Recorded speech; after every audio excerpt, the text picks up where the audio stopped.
guys, I am Loki. Welcome back. இன்னைக்கு நம்ம பார்க்க போறது சோல் ஸ்டேஷன் ட்ரூயிடோட எபிசோட் 25. எபிசோட் 24 மிஸ் பண்ணவங்க ஃபீல் பண்ண வேணாம். கீழே டிஸ்கிரிப்ஷன்ல லிங்க் கொடுத்திருக்கேன், மறக்காம செக் பண்ணிக்கோங்க. வீடியோக்குள்ள போறதுக்கு முன்னாடி அந்த லைக் பட்டனை தட்டி விட்டு நம்ம சேனலை சப்ஸ்கிரைப் பண்ணி பெல் ஐகானை ஆன் பண்ணிக்கோங்க. சரி வாங்க இப்போ எபிசோடுக்குள்ள போலாம்.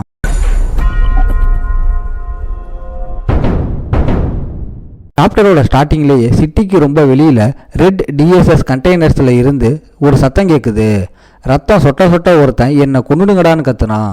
அதே டைமில் நம்ம ஹீரோ சாப்பிட்டுக்கிட்டு சந்தேகமாக இந்த மன்னிப்பு எல்லாம் சும்மா சாப்பாட்டுக்கு ஒரு சாக்கு தானான்னு கேட்குறான்.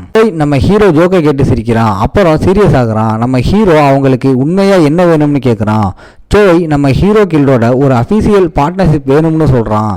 அவன் சிட்டியில் 12 செக்டர்ஸ் இருக்குது, ஆனால் டிஜிபி இன்னும் உன்னை கண்ட்ரோல் பண்ணலை.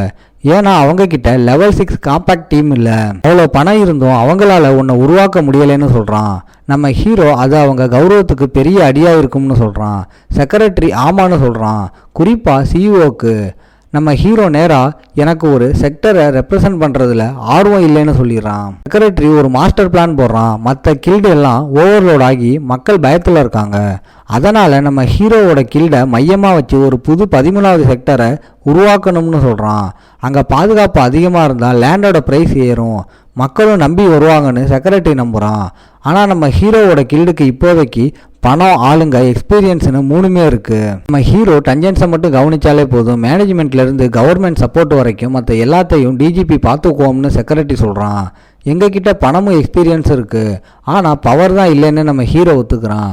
ஆனாலும் நம்ம ஹீரோவோட கில்டு மேலே அசைக்க முடியாத நம்பிக்கை இருக்கிறதா சொல்கிற செக்ரட்டரி இந்த சவாலுக்கு நம்ம ஹீரோவோட டீம் ரெடியான்னு கேட்குறான். நம்ம ஹீரோ தன்னோட ஃப்ரெண்ட்ஸை பற்றி யோசித்து தயங்குறான். ஆனால் செக்ரட்டரி விடாமல் பெரிய கில்டெல்லாம் என் கம்பெனிங்க சப்போர்ட் எடுக்கிறாங்கன்னு தெரியுமா, டிஜிபிக்கு உங்களை விட சிறந்த பார்ட்னர் கிடைக்க மாட்டாங்கன்னு ஐடியா கொடுக்குறான். இந்த டீல் ஓகே, ஆனால் டஞ்சன்ஸ் மேலே நம்ம ஹீரோவோட கில்டுக்கு முழு கண்ட்ரோல் கிடைக்கும்னா அவனுக்கு புரியுது. உண்மையை சொல்ல போனால் இது நல்ல வாய்ப்பு தானே நம்ம ஹீரோ இப்போ யோசிக்க ஆரம்பிக்கிறான். ஒரு புது செக்டரை ஒரே நாளில் கட்டி முடிச்சிட முடியாதுன்னு நம்ம ஹீரோ யதார்த்தமாக பேசுகிறான். இதை துளியும் எதிர்பார்க்காத செக்ரட்டரி அப்படியே ஆச்சரியப்படுறான். செக்ரட்டரி கொடுத்த கிஃப்ட்ஸ் எல்லாம் நம்ம ஹீரோவை மயக்கம்னு நினச்சாங்க, ஆனால் நம்ம ஹீரோ எதையுமே பெருசாக கண்டுக்கலை. கிஃப்ட்டு போதாதுன்னு செக்ரட்டரி யோசிச்சுட்டே இருக்க நம்ம ஹீரோ டக்குன்னு எழுந்திரிச்சு நான் கிளம்புறேன்னு சொல்கிறான். செக்ரட்டரி தடுத்து நிறுத்தி இன்னொரு ஸ்பெஷல் கிஃப்ட் இருக்குன்னு சொல்கிறான். அது வேற யாரும் இல்லை, அந்த மோசடி கடன் கம்பெனியோட முன்னாள் டிரெக்டர். வாண்டட் லிஸ்ட்டில் இருந்த அவனை டிஜிபி ஆளுங்க சீக்கிரட்டாக பிடிச்சிட்டாங்க. அவன் இப்போது அஃபீஷியலாக செத்துட்டதாக கணக்கு காட்டிட்டு நம்ம ஹீரோ கையில் ஒப்படைக்கிறாங்க. இவன் நிறைய பேரை காயப்படுத்தியிருக்கான்னு சொன்ன நம்ம ஹீரோ இவனை நீங்களே எப்படி வேணாலும் டீல் பண்ணிக்கோங்கன்னு செக்ரட்டரிக்கிட்டே விட்டுறான். நம்ம ஹீரோ ரொம்ப அசால்ட்டாக அந்த ஆள் எப்படியோ காலி தான், அவன்கிட்ட எதுக்கு டைம் வேஸ்ட் பண்ணணும்னு கேட்குறான். ஆனால் செக்ரட்டரி இவ்வளவு நடந்து அவனை பழி வாங்க வேணாமான்னு தூண்டி விடுறான். அவனை பார்க்குறது எனக்கே ஓவர்னு சொன்ன நம்ம ஹீரோ வேணாம், அவனை திரும்பவும் டஞ்சன்லேயே தூக்கி போட்டுடலாம்னு நக்கல் அடிக்கிறான். ஆனால் டக்குன்னு அவனுக்கு ஒரு ஐடியா வருது, கொஞ்சம் வெயிட் பண்ணுங்கன்னு ஒரு பிளான் போடுறான். இந்த பக்கம் ஜுன்ஹோ தன்னோட பையன் ஸ்கூலில் கற்றுக்கிட்ட வித்தைகளை ரசிச்சுக்கிட்டு அவனை ஆசையாக கட்டி பிடிச்சிக்கிறான். அப்போது சடன்லி நம்ம ஹீரோ ஃபோன் பண்ணுறான். ஃபோனை எடுத்த ஜுன்ஹோ நம்ம ஹீரோ சொன்ன விஷயத்தை கேட்டு ஷாக் ஆகிடுறான். நிஜமாவா, இப்போவேவான ஆச்சரியமாக கேட்க நம்ம ஹீரோ ஆமாம் இப்போதான்னு சொல்கிறான். ஜுன்ஹோ இப்போ யாரை பார்க்க போகிறோம்னு குழப்பமாக கேட்குறான். நம்ம ஹீரோ அட்ரஸை மெசேஜ் பண்ணுறதா சொல்லிட்டு டிஜிபி ஆளுங்க பற்றி பேச ஜுன்ஹோ முகம் சுழிச்சு அது என்னன்னு புரியாமல் கேட்குறான். நம்ம ஹீரோ டக்குன்னு காரில் ஏறி நான் கிளம்புறேன், இந்த மேட்ரை என்னோட பிரதர்கிட்டே விட்டுறேன்னு சொல்லிட்டு அந்த லோன் கம்பெனி டிரெக்டர் விஷயத்தை அவன்கிட்டே ஒப்படைக்கிறான். நம்ம ஹீரோ எதை சொன்னாலும் செய்ய தயாராக இருக்கோம்னு செக்ரட்டரி உறுதி தரான். நைட் ஆனாலும் டிஜிபி பில்டிங் முழுக்க லைட் எரிஞ்சிக்கிட்டு இருக்கு. அங்கே ஏதோ பெரிய வேலை நடக்குது. பிரசிடென்ட் மீசோவோட பாஸுக்கு ஃபோன் பண்ணி பார்க்க மீட் பண்ணது நல்லபடியாக முடிஞ்சிச்சுன்னு தேங்க்ஸ் சொல்கிறாரு. ஆனால் அந்த ஆள் தேங்க்ஸ் எல்லாம் வேணாம், நான் போட்ட காசுக்கு எனக்கு லாபம் வேணும்னு கராராக பேசுகிறான். மக்கள் சீக்கிரம் பார்க்கோட அந்த புது இடத்துக்கு மாற ஆரம்பிப்பாங்க, அதனால் அங்கே வீடு வசதிகளை உடனே கட்டி முடிக்கணும்னு ஆர்டர் போடுறான். இந்த மாதிரி நேரத்தில் எல்லாரும் ஒருத்தருக்கு ஒருத்தர் ஹெல்ப் பண்ணிக்கணும்னு பாஸ் சொல்கிறான். இந்த பக்கம் ஜுன்ஹோ அட்ரஸுக்கு போகிறான். 2 பேர் அவனை வெல்கம் பண்ணுறாங்க. அவனோட பேரை கன்ஃபார்ம் பண்ணிவிட்டு அவனை ஒரு கண்டெய்னருக்கு கூட்டிகிட்டு போகிறாங்க. உள்ள ஒருத்தன் செம்ம கடுப்பில் கத்திக்கிட்டு திட்டிக்கிட்டு சாப்பாடு எங்கடான்னு கேட்டுக்கிட்டு இருக்கான். வெளியே வந்ததும் எல்லாரையும் கொன்னுடுவேன்னு மிரட்டுறான். அப்போ இதுதான் டிஜிபி பிடிச்ச ஆள். ஆனால் கதவை லேசாக திறந்ததும் பயத்தில் அவன் டோன் அப்படியே மாறுது. பசியில் ஏதோ உளறிட்டேன் மன்னிச்சிடுங்கன்னு கெஞ்ச ஆரம்பிக்கிறான். ஜுன்ஹோ உள்ள போனதும் அந்த ஆளு ஷாக் ஆயிடுறான். அவனை அடையாளம் கண்டுபிடிச்சிட்டு மெதுவா சிரிக்கிறான். ஜுன்ஹோ சைலண்டா பதில் சொல்றான். அந்த ஆளு நீ இங்க என்ன பண்றன்னு கேட்க ஜுன்ஹோ யாரோ உன்னை பார்க்க ஆசைப்பட்டதா சொன்னாங்கன்னு சொல்றான். அந்த ஆளு ஜுன்ஹோ மாறவே இல்லைன்னு சொல்லிட்டு பார்க்கு வந்தானான்னு கேட்குறான். இல்லைன்னு கேட்டதும் நிம்மதியாக சிரிக்கிறான். ஜுன்ஹோ அவனுக்கு என்ன வேணும்னு கேட்க அந்த ஆள் மன்னிப்பு கேட்க வந்ததா சொல்கிறான். உன்னோட ஃப்ரெண்டு மற்றவங்களை அடித்த கோவத்தில் தான் உன்னை அட்டாக் பண்ணேன்னு உருட்டுறான். அதுக்கு வருத்தப்படுறதா சொல்கிறான். அது மட்டும் இல்லாமல் லெவல் 5 டஞ்சன் சம்பவத்துக்கும் எனக்கும் சம்மந்தம் இல்லை. என்ன மாதிரி ஒரு சின்ன ஆளால் அவ்வளோ பெரிய வேலையை செய்ய முடியுமா? கவர்மெண்ட்டும் டிஜிபியும் சேர்ந்து பார்க்க பயன்படுத்த பார்த்தாங்க. நான் வெறும் பகடக்காய் தானே பழியை தூக்கி மற்றவங்க மேலே போடுறான். ஜுன்ஹோ ரொம்ப சைலண்டா அப்போ நீ ரொம்ப கஷ்டப்பட்டிருக்க போலேன்னு கேட்குறான்.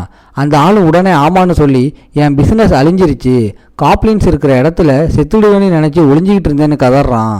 ஜுன்ஹோ அவன் கதையை கேட்டு ரொம்ப சோகமான விஷயம்தான், சரி அவ்வளவுதானா நான் கிளம்புறேன்னு அசால்ட்டாக சொல்கிறான். கஷ்டப்பட்டு வெளியே போக ஹெல்ப் கேட்குறான். உன்னோட ஃபேமிலிக்கு நான் எவ்வளவு ஹெல்ப் பண்ணியிருக்கேன், கன்ஹூ அம்மாவுக்கு வேலை வாங்கி தந்ததே நான் தான் உளறிட்டு டக்குன்னு நிற்கிறான்.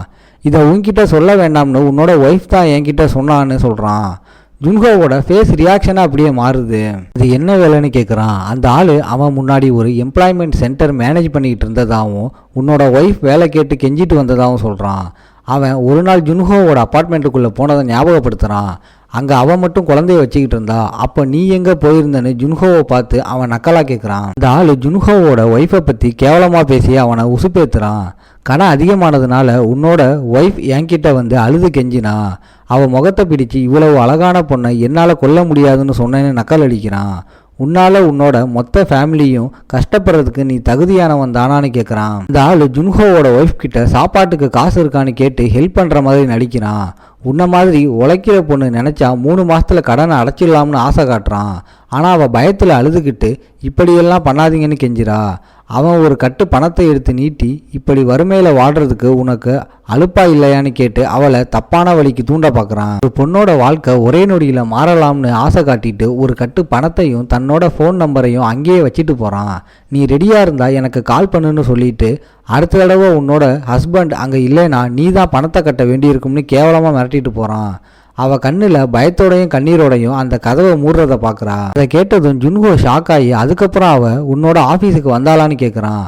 அந்த ஆள் நீ காணாமல் போனதுக்கு அப்புறம் உன்னோட ஒய்ஃப் பையனை தூக்கிட்டு வேலை கேட்டு கெஞ்சிட்டு வந்ததா சொல்கிறான்.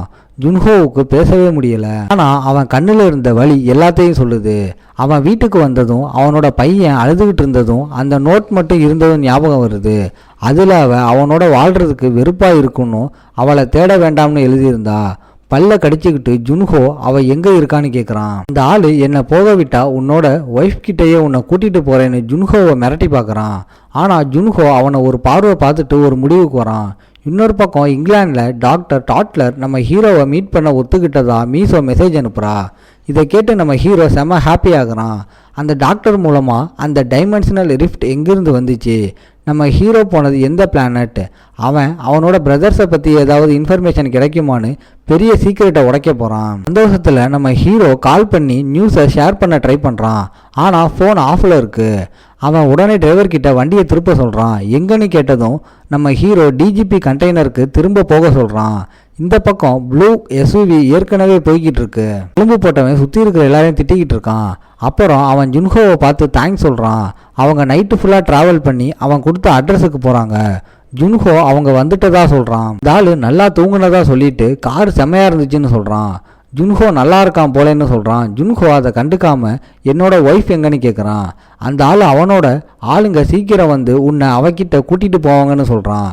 அப்போ ஒரு கேங் நடந்து வருது. தழும்பு போட்டவன் வெளியே எட்டி பார்த்து அவங்கள வெல்கம் பண்ணுறான்.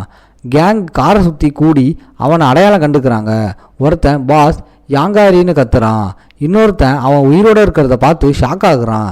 இதோட இந்த சாப்டர் முடியுது. ஓகே காய்ஸ், இன்னைக்கு ஸ்டோரி எப்படி இருந்துச்சுன்னு கமெண்ட்ல சொல்லுங்கள். இந்த வீடியோ பிடிச்சிருந்தா மறக்காமல் லைக், ஷேர் அண்ட் சப்ஸ்கிரைப் பண்ணிடுங்க.